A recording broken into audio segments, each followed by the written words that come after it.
하나님 말씀 구약성경 예레미야애가 3장 19절에서 39절까지 구약성경 제가 가진 성경은 1147페이지입니다.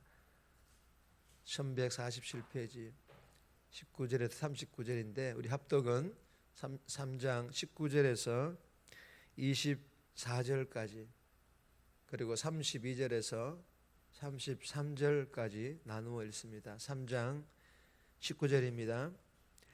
내 고초와 재난 곧 쑥과 담즙을 기억하소서.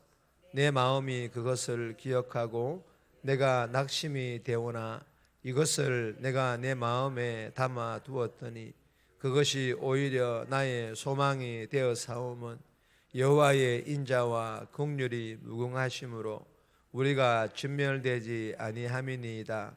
이것들이 아침마다 새로우니 주의 성실하심이 크시도소이다. 내 심령에 이르기를 여호와는 나의 기업이시니 그러므로 내가 그를 바라리다 하도다. 32절입니다. 그가 비록 근심하게 하시나 그의 풍부한 인자하심에 따라 긍휼히 여기실 것임이라. 주께서 인생으로 고생하게 하시며 근심하게 하심은 본심이 아니시로다. 아멘. 오늘 본문의 제목은 인자와 긍휼이 무궁하심으로, 인자와 긍휼이 무궁하심으로. 오늘 이 본문은 예레미야 선지자가 하나님의 그 냉혹한 그 심판 속에서도 33절에 말씀하신 것처럼 하나님의 본심, 즉 다함 없는 하나님의 인자와 긍휼을 발견하게 됩니다. 그러자 이 예레미야 선지자는 그런 절망적인 상황에서도 소망을 품게 된다라는 그런 내용의 본문입니다. 오늘 이 본문을 통해 하나님께서 우리에게 주시는 첫 번째 교훈은 이런 교훈입니다. 인자와 긍휼의 하나님을 소망하라. 인자와 긍휼의 하나님을 소망하라. 즉 바라보라. 그런 교훈이지 않습니까? 19절에서 24절까지인데 22절 말씀 보시면 여호와의 인자와 긍휼이 무궁하심으로 우리가 진멸되지 아니함이니이다. 여러분 오늘 본문에 보시면 내 고초와 재난과 곧 쑥과 담즙을 기억하소서. 내가 낙심이 되오나.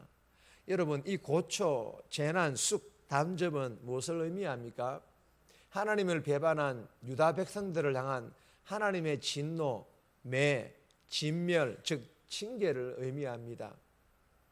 예레미야 선지자는 하나님을 배반한 이 유다 백성들이 이러한 하나님의 진노와 징계로 인하여 내가 낙심이 되오나, 낙심이 되지만 그럼에도 불구하고 유다가 진멸되지 아니함이니이다.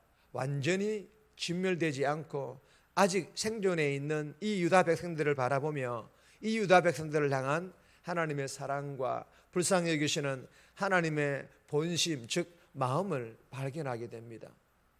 그러자 하나님의 사랑과 불쌍히 여기는 하나님의 이 마음에 대하여 예레미야 선지자는 본문에서 이렇게 기록을 합니다. 여호와의 인자와 긍휼이 무궁하심으로.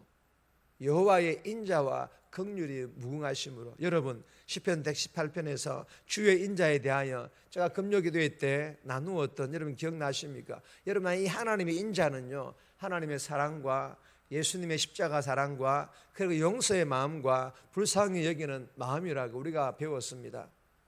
예레미야 선지자는 이러한 하나님의 인자와 하나님의 긍휼의 마음을 발견하자 지금도 낙심할 만한 그런 고초와 재난이 여전히 있음에도 불구하고 소망이 되어 싸움은 소망을 품게 되었다라고 그렇게 고백을 하고 있는 것입니다.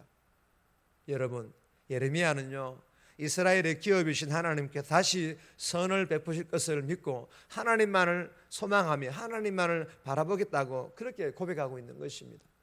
사랑하는 여러분, 주시는 교훈이 무엇입니까? 여러분 우리가 지금 존재하고 있고 이렇게 예배를 드리고 있다는 것은 하나님께서 우리를 지으셨고 우리를 돌보셨을 뿐만 아니라 무한하신 하나님의 인자와 하나님의 긍휼이 지금도 우리에게 부어지고 있다라는 그런 증거임을 믿으시기를 바랍니다.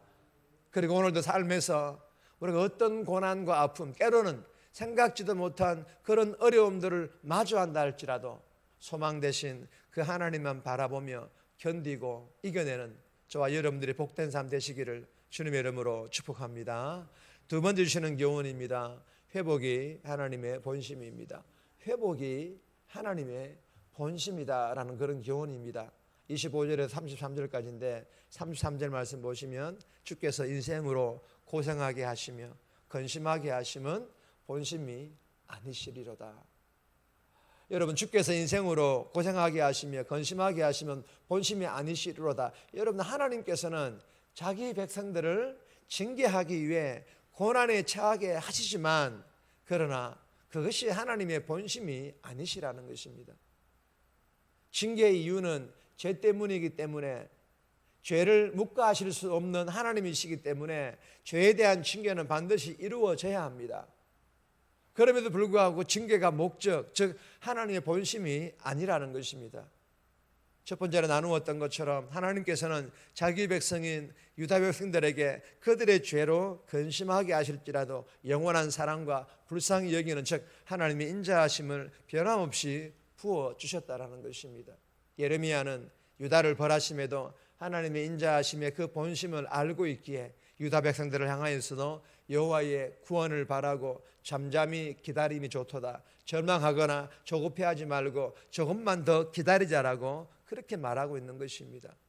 멍에를 매는 것이 좋으니 우리의 죄로 인하여 짊어지게 된 징계의 멍에를 겸손히 매자고 입을 땅에 티끌에 댈지어다. 여러분, 이 말씀은 분통을 터뜨리지 말고 입을 땅에 티끌에 대며 즉 회개하자라고 그렇게 이 예레미야 선지자는 말하고 있는 것입니다.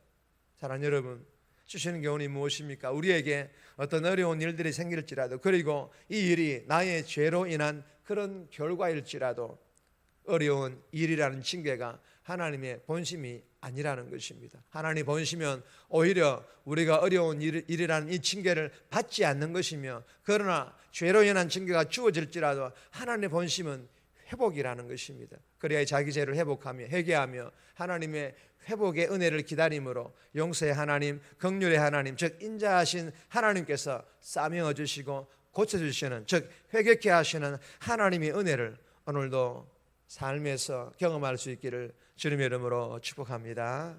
세 번째 주시는 교훈입니다. 불이 기쁘게 보시지 않습니다. 하나님께서는 불의한 것 기쁘게 보시지 않는다라는 그런 교훈입니다.